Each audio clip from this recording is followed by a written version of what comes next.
Ini hanya Allah turunkan untuk umat Nabi Muhammad SAW. Catat ini ya. Dan saya belum pernah bagi dimanapun yang ini, yang versi lengkapnya. Kalau bisa dilakukan, bukan hanya dosa digugurkan. Tapi setiap hurufnya mempercepat terkabulnya doa kita di hadapan Allah Subhanahu wa Ta'ala. Ya. Ada 2 surah di dalam Al-Quran yang bila 2 surah ini dibacakan, itu setiap hurufnya dihitung bisa berpotensi menggugurkan dosa sekaligus mengabulkan doa-doa yang dimintakan. Sepanjang doa itu baik untuk urusan dunia akhirat kita. Kalau salah satu kurang baik diperbaiki oleh Allah. Misal dunia baik tapi akhirat tidak, maka diperbaiki oleh Allah kepada yang lebih baik. Surat pertama Al-Fatihah, surah kedua Al-Baqarah. Sebelum doa baca tuh Al-Fatihah sama Al-Baqarah. Tapi Al-Baqarahnya tidak dari ayat yang pertama. Kepanjangan. Cukupkan di ayat 285 sampai ayat 286, 2 ayat terakhir. Hadisnya sahih. Kalau mau dikuatkan biasanya banyak ulama memasukkan ayat 284. Ada yang sudah masuk ke dalam Ka'bah di sini? Ini informasi saja. Dan 3 ayat ini, Al-Baqarah 284, 285, 286, itu ayat yang dituliskan di dinding Ka'bah. Itu yang saat berhala dikeluarkan, gambar-gambar dihapus, itu ya, syair-syair diganti dengan ayat Quran sehingga jadi kain kiswah Ka'bah di luar. Itu ada sejarahnya. Yang di dalam pun dihiasi dengan hiasan ayat Al-Quran. Di antara yang dituliskan itu Al-Baqarah ayat 284, 285, 286. Intinya di 285 dan 286-nya. Tadi rakaat pertama yang saya bacakan dalam salat Isya. Hadisnya sahih. Itu spesial malaikat Jibril turun kepada Nabi Muhammad SAW mengabarkan kabar gembira siapa yang membiasakan membaca Al-Fatihah. Ya, kemudian 2 ayat terakhir di Al-Baqarah dari amanar rasulu sampai fangsurna 'alal qaumil kafirin, tidaklah dia membacakan itu kecuali setiap hurufnya dijaminkan mengabulkan doa-doa yang dia mohonkan sepanjang benar doanya dan tidak diselimuti maksiat. Ini maaf ya. Ini saya minta maaf dulu nih. Kalaupun Anda benar doanya khusyuk sampai nangis, tapi ada selimut maksiat dalam permohonan doa itu pengabulannya mental lagi. Hadisnya sahih. Thumma dzakara ar-rajula yutilu as-safara ash'atha aghdara yamuddu yadayhi ila as-sama' fayaqulu ya rabb faqala Rasulullah sallallahu alaihi wasallam anna yustajabu lidzalik famat'amuhu haram mashrabuhu haram malbasuhu haram wa ghudhiya biharamin fa anna yustajabu lidzalik. Rawahu Muslim. Nabi mengisahkan seorang lelaki menempuh perjalanan jauh. Awas, menempuh perjalanan panjang untuk ketaatan itu mempercepat doa dikabulkan 2 kali lipat dibanding orang biasa. Makanya kalau ada orang mau ke Mekah umrah, mau haji, titip doa. Ada yang mau beasiswa ke Madinah, ke Mekah, ke Al-Azhar, ke Mesir, titip doa. Saya biasanya kalau mau berangkat umrah, Ustaz titip doa, ayo tulis banyak tuh. Enggak saya baca. Saya simpen aja, ntar dekat Ka'bah, ya Allah engkau maha mengetahui. Ya. Mohon kabulkan semua doa-doa ya dari teman-teman jamaah yang dititipkan dalam kertas yang telah mereka tuliskan itu. Simple Pak, daripada capek kita bacakan satu-satu. Dan alhamdulillah biasanya ya insya Allah terkabul. Insya Allah. Itu perjalanan jauh. Nah orang ini menempuh perjalanan untuk sekedar berdoa. Safar. Ya, safar yang baik. Kemudian yang kedua, yamuddu yadaihi ilas sama, dia mengangkat tangannya ke langit. Ini saya tidak bermaksud mengajarkan ya, cuma menunjukkan prakteknya begini nih. Ada yang bisa bantu saya enggak? 1 orang maju. Cepat. Yang depan aja, depan. Jazakallah khair. Mohon pegangkan mic sebentar. Ya, terima kasih ya. Lihat sini. Gini. Nah, jazakallah.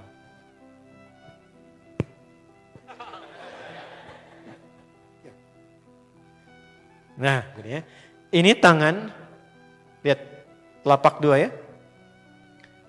Berdoa itu sesuai porsinya, dan ikuti caranya Nabi. Kalau doanya formal dalam sholat dan diikat dengan gerakan, jangan kreatif. Ikuti seperti Nabi yang contohkan. Misal dalam sholat, shollu kama ra'aitumuni usolli. Sholatlah seperti kalian melihat aku sholat. Nanti ada 3 posisi atau sampai 4 posisi dalam sholat yang mempercepat terkabulnya doa. Posisi puncaknya sujud. Hadisnya sahih. Inna ma aqrabal abdi min rabbihi wa huwa sajidun fa aktsirud doa. Keadaan terdekat antara hamba dengan Rabbnya adalah saat sujud. Maka perbanyak doa saat sujud. Tangannya posisi sujud begini, menempel. Jadi gak usah begini. Oke, begini. Nah ini di luar sholat. Di luar sholat kalau berdoa tangan begini. Lihat baik-baik ya. Ini kitabnya agak banyak, bahasanya panjang. Saya berikan yang simpelnya saja ya. Baik. Ini kan teman-teman telapak yang kanan yang kiri ya. Padukan begini. Ya. Lalu setiap Anda kan pasti punya garis yang kanan dengan garis yang kiri. Ada kan? Itu membentuk keseimbangan. Ini bukan ilmu otak-atik ya. Ini ada sanadnya nih. Pertemukan 2 garis itu sehingga seimbang tangan ini. Tuh. Ini masalah sederhana tapi poinnya penting sekali. Sudah? Cara yang pertama begini. Ini di luar salat dan bukan dalam posisi saat istisqa, saat minta hujan. Begini. Sudah? Pertemukan. Lalu letakkan sejajar dengan dada di sini. Ya. Jadi kalau dada itu ini posisinya, ini nahar di sini. Ini ada rongga dari bagian atas dengan perut, ada rongga kosong. Nah ini yang disebut dengan sodrun di sini. Ya, kalau kita meletakkan telapak tangan saat sholat begini, letaknya di sini. Yang ini perut, yang ini nahar. Doa itu di sini. Jelas? Semakin kita memohon dengan lebih sangat, naikkan sedikit begini. Sudah? Kalau istisqa minta hujan agak lebih tinggi ke atas. Nah ini cara mengangkat yang standar di sini untuk memohon. Jelas? Oke, jazakallah khair. Nah ini orang ini dia mengangkat tangannya. Jadi melakukan perjalanan jauh, mengangkat tangannya, ya muddu yadaihi ilas sama. Orang yang berdoa dengan mengangkat tangan itu dijawab doanya oleh Allah lewat keterangan Nabi SAW. Itu bisa kamakala 2 kali lebih cepat dibandingkan dengan orang yang tidak mengangkat tangan saat berdoa. Jadi Anda cuma sekedar doa dengan mengangkat begini, itu lebih cepat potensi dijawabnya dengan mengangkat doa. Ada seorang bertanya pada Nabi SAW hadis sahih, ya Rasulullah, bagaimana pendapatmu dengan seseorang yang meminta kepada Allah dengan mengangkat tangan atau kamakala? Lalu Nabi mengonfirmasi bertanya balik, bagaimana kalau ada seseorang memohon kepada Anda dengan mengangkat tangannya? Pak, tolong Pak, tolong Pak, tolong. Gitu kan? Di depan rumah Anda, 1 jam begitu Pak, tolong Pak. Kira-kira Anda beri atau tidak? Beri. Minimal kalau Anda nggak punya kemampuan, Anda referensikan atau beri sesuai kemampuan Anda kan? Angkat tangannya. Dia jawab, saya malu kalau nggak ngasih. Apa kata Nabi? Innallaha hayyun karimun. Allah itu lebih punya sifat peka untuk merasakan malu pada hambanya kalau dia tidak memberi ketika hambanya mengangkat kedua tangannya. Nah nanti ada beda-beda posisi saat khatib Jumat misalnya 1 begini untuk khatib. Makmum mengangkat 2 tangan. Yang ketiga dia mengatakan ya Rabb, ya Rabb. Asmaul Husna. Doa yang dibuka dengan Al-Asmaul Husna itu dijawab 2 kali lebih cepat dibandingkan dengan doa yang langsung dimohonkan kepada Allah. Itu perintah. Tahu Nabi Zakaria? Nabi Zakaria apa ujiannya? Diuji oleh Allah, hidup demikian lama sampai rambut memutih, fisiknya letih, istrinya divonis secara medis, maaf, monofos dan mandul. Kata medis gak mungkin punya keturunan. Maka beliau berdoa kepada Allah dan dalam doanya dimulai dengan Al-Asmaul Husna. Sebelum sampai ke doa itu di Ali Imran ayat 38 sampai 39, buka dulu Quran surah 17 Al-Isra ayat 110. Ini perintah langsung dari Allah. Qulidullah awidur rahman ayyamma tad'u falahul asmaul husna. Quran surah ke-7 ayat 180. Walillahil asma'ul husna fad'uhu biha. Fad'u biha. Qul Allah, kalau engkau punya masalah hambaku, dan tidak ada di dunia ini yang tidak punya masalah. Quran surah kedua ayat 155. Walanabluwannakum bisyai. Setiap yang hidup itu, aku pasti akan uji dengan masalah. Itu kata Allah. Jangan disimpan sampai di situ, teruskan. Bukan untuk membebani hambaku dengan masalah, tapi untuk menaikkan kualitas hidupnya sehingga menjadi lebih baik. Jadi ketika Allah titipkan masalah itu, bukan ingin membuat kita bermasalah. Tapi dengan masalah itu kita diuji supaya kualitas hidup kita menjadi lebih baik. Ini Anda yang kuliah di UPI di sini, ada ujian nggak? Ada. Untuk apa ujian itu diadakan? Supaya bisa melihat kualitas peningkatan ilmu Anda dari masuk sampai naik tingkat. Kalau nggak ada ujian, nggak kelihatan kualitasnya bertambah. Logikanya begitu. Dan tidak mungkin Allah menguji seorang hamba di luar batas kemampuannya. La yukallifullahu nafsan illa. Jadi nggak ada orang yang hidup yang tidak punya masalah. Karena rumusnya mengatakan hidup berbanding lurus dengan masalah. Yang hidup pasti punya masalah. Yang tidak ingin punya masalah, tidak ingin hidup. Karena orang yang tidak hidup, yang hilang masalahnya, selesai hidupnya. Baik. Siapa yang tidak ingin punya masalah? Angkat tangan. Baik. Siapa yang ingin punya masalah? Alhamdulillah. Baik. Yang lain wallahu a'lam. Nah, kulit Allah kalau sedang diuji masalah, kan yang ngasih siapa? Yang nitipkan siapa? Yang punya solusinya siapa? Kalau Anda tahu yang punya solusinya Allah, kenapa curhatnya bukan kepada Allah? Kan sudah dicontohkan di Quran, kalau punya masalah curhatin ke Allah.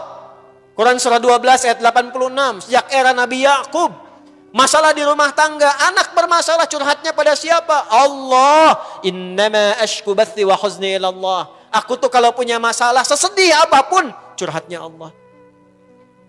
Bentangkan sajadahmu, curhatkan dalam sujudmu, tingkatkan takwamu. Wa may yattaqillaha yaj'al lahu makhraja. Quran surah 65 di akhir ayat yang kedua. Bentangkan sajadahmu, curhatkan, habiskan dalam sujudmu, keluarkan tangismu. Sehingga bebannya jadi ringan. Walaupun solusi belum datang, hatinya sudah tenang. Yang diperintahkan panjangkan sajadahmu, bukan panjangkan statusmu. Kita sudah tahu ayatnya, paham ketentuannya, tapi kenapa prakteknya ditumpahkan di Instagram, di Facebook, bikin vlog di YouTube, hanya untuk curhat saja. Dan ironinya dalam hal yang demikian tahu yang menyelesaikan Allah. Sekarang tambah bonus, aminkan ya.